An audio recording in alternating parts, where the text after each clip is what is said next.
to make really good tasting almond milk that doesn't have the preservatives and additives like the store-bought kind. It's really easy. I start with 4 cups of water. Bring it to a boil in a teapot or a pan. We will be using the measuring cup later. While waiting for that to boil, we can get other things ready to go. A quart container to put my milk in. A measuring cup for the almonds.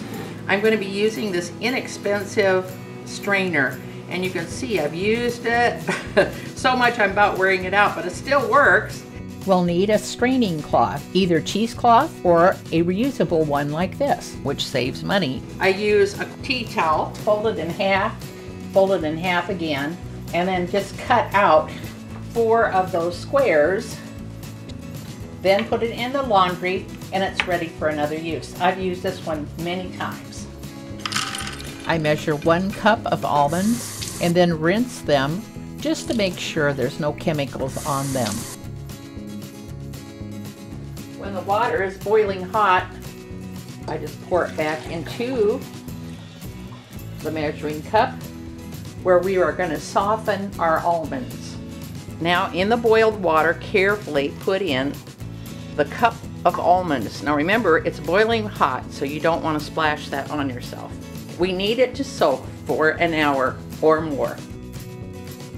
Now we take it to the sink and we strain those almonds.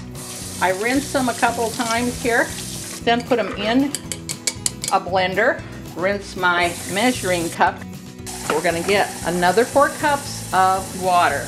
I'm going to pour some of this into my blender. Now if you have a giant blender, you can pour it all in. I don't.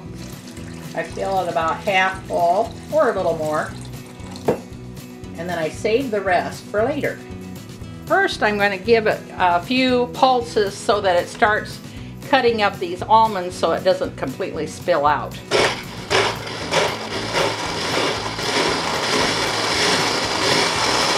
Now when I see that it's cut up somewhat, then I can go to my liquefy. And I'll let that run 2 minutes. Now we're going to put what's left of the water that I didn't use in the blender into my quart container. I'm using a 1/4 teaspoon of salt. Put the lid on, give it a shake. All right, that's ready. I put my strainer in my measuring cup and then add the straining cloth.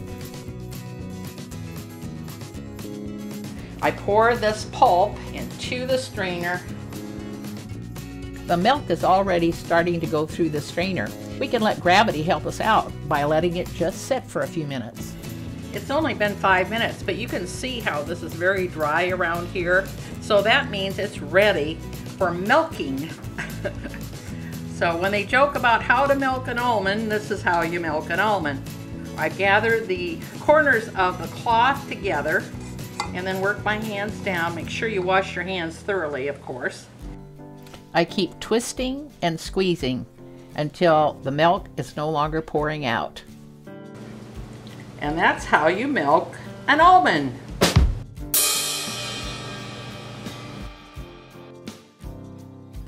I pour the concentrate into the water, so we're going to get almond milk. If I've spilled a little water along the way, I can just add a little bit more to this to fill it all the way up.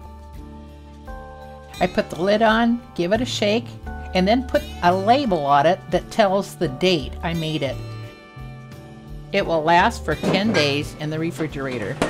So when you want to make almond milk, this is really easy. This is Lena Shea and Iowa Mom.